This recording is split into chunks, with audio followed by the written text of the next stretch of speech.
Welcome to another Insider Special Report. I'm Jarret Johnson, and I'm joined by the mighty Joe Yeager.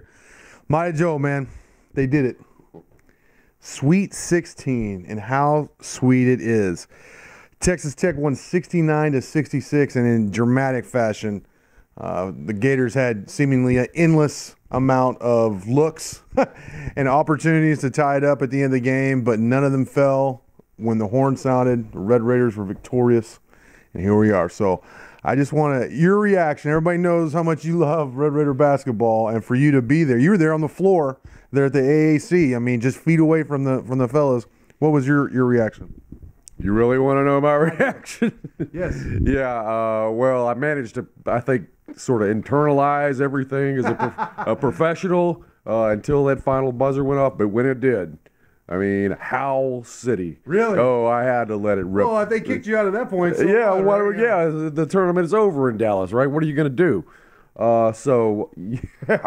It was heart-stopped city. I mean, I had to break out the personal defibrillator, shock myself a couple of times to get things working. You know, it was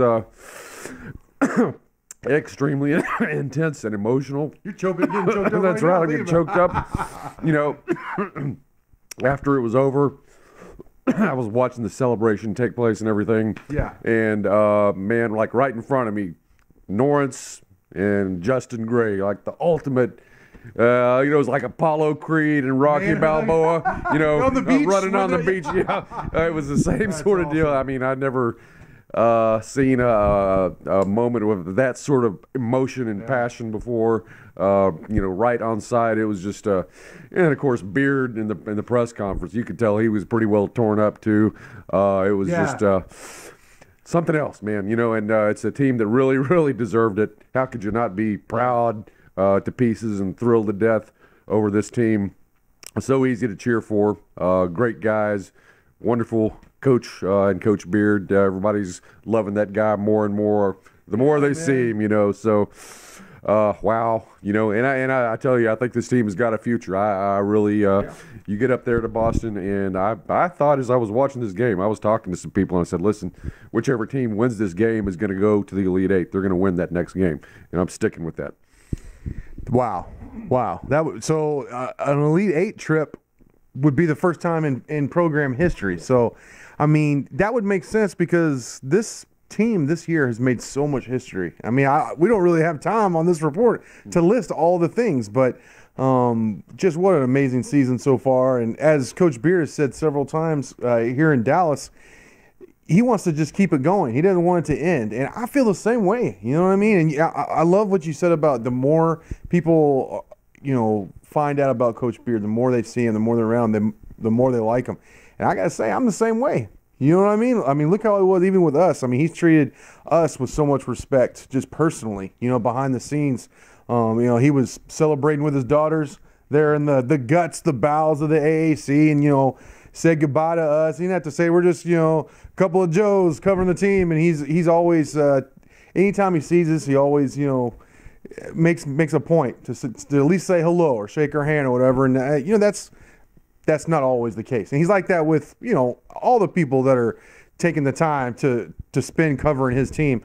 And then his pressers have been just amazing. The stuff he says in the press conferences I look forward to them. They're really entertaining. And normally it's kind of like a dread situation with just most coaches and most people in general. But I love tonight how he started out with the kind of the MC who introduced him said, congratulations on making the Sweet 16, coach, and your team.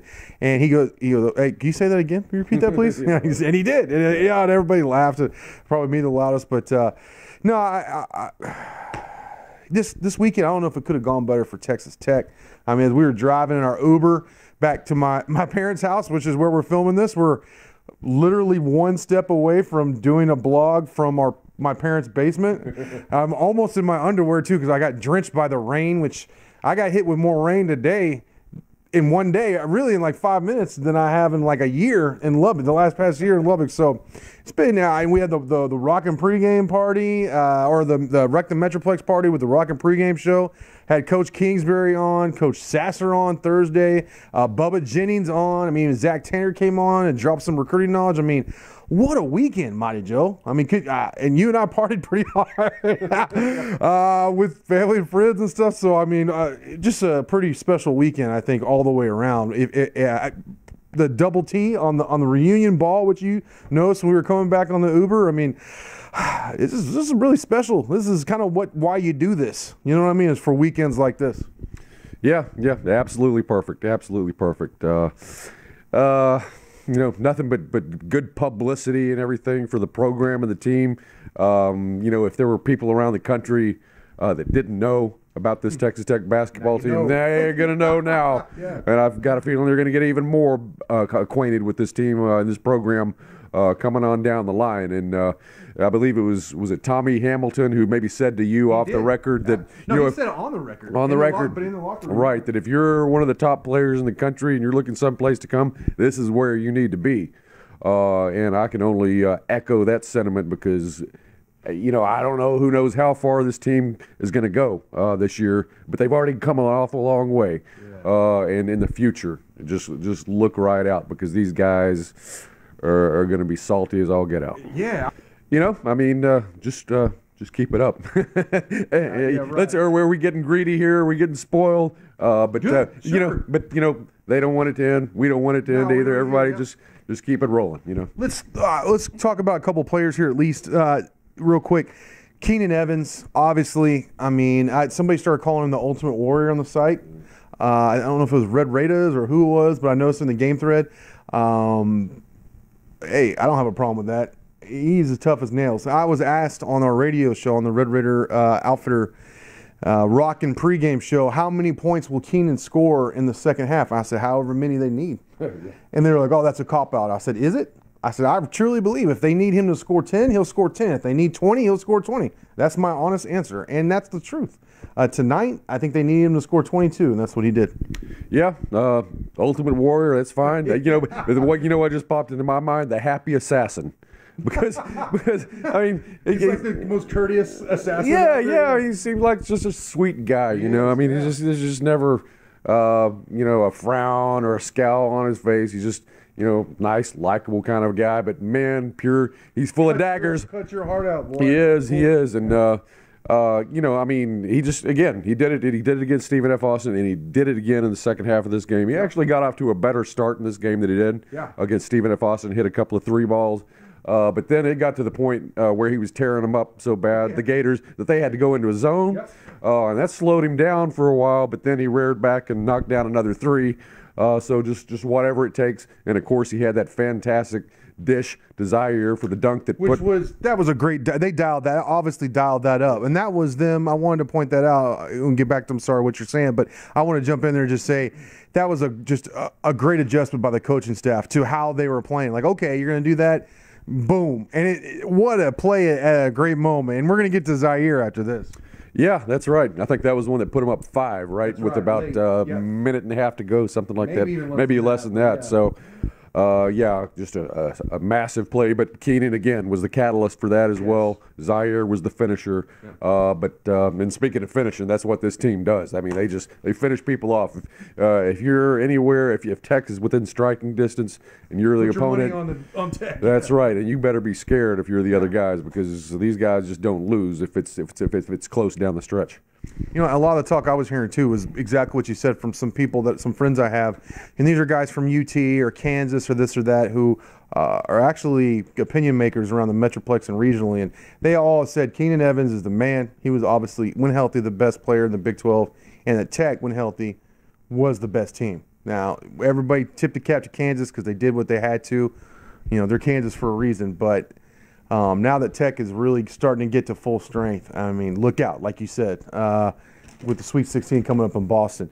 Zaire Smith, though, man, what a hoss. The helicopter, as you like to call him, that you coined him. Amazing. His line tonight, 18 points, 9 rebounds, 7 assists, just 1 turnover. He had the ball a lot, and 1 steal. And, of course, that dunk you said that he had. And he had some like big, cojones type rebounds he had in traffic. And they played small ball a lot of the night. And Beard even mentioned that. And Zaire was a big part of them securing both on both ends of the floor, honestly, securing the rebounds on the defensive boards, but then offensively, he got some big offensive rebounds and putbacks, and then finished strong, of course, athletically around the rack. But what did you think about Zaire Smith's performance tonight? Yeah, I mean, well, he was within shouting distance of a triple double. As a freshman, wow. With the Sweet 16 on the line against a program in Florida that over the last 20 years has been just about as good as any program in the nation. Yeah. Three Final Fours, 2 national titles. Exactly. And so yeah, absolutely tremendous. And I think probably what maybe impressed me the most about this game with Zaire was his floor game, those assists. Because I mean, he was. I mean, when Tech was executing, and there were times, and Chris Beard said this in the press conference. Sometimes that offense was executing as well as they could possibly execute it. Yeah. For about, I think he said around 22 minutes of the game. Yep. And when that was happening, and a lot of that was Zaire with those entry passes, and he was just pinpoint. And just executing at an extremely high level. And then you can talk, of course, about the rebounds and the scoring, but he did it all, Unbelievable. Another guy I want to mention, we can mention half the roster. I mean, when you get to this point, it's not just 1 or 2 guys or 3 guys. It's everybody's playing their role. And a guy who really has stepped up here lately playing his role, and I think has been I think he's taken them to another level, honestly, is Zack Smith. Having him back.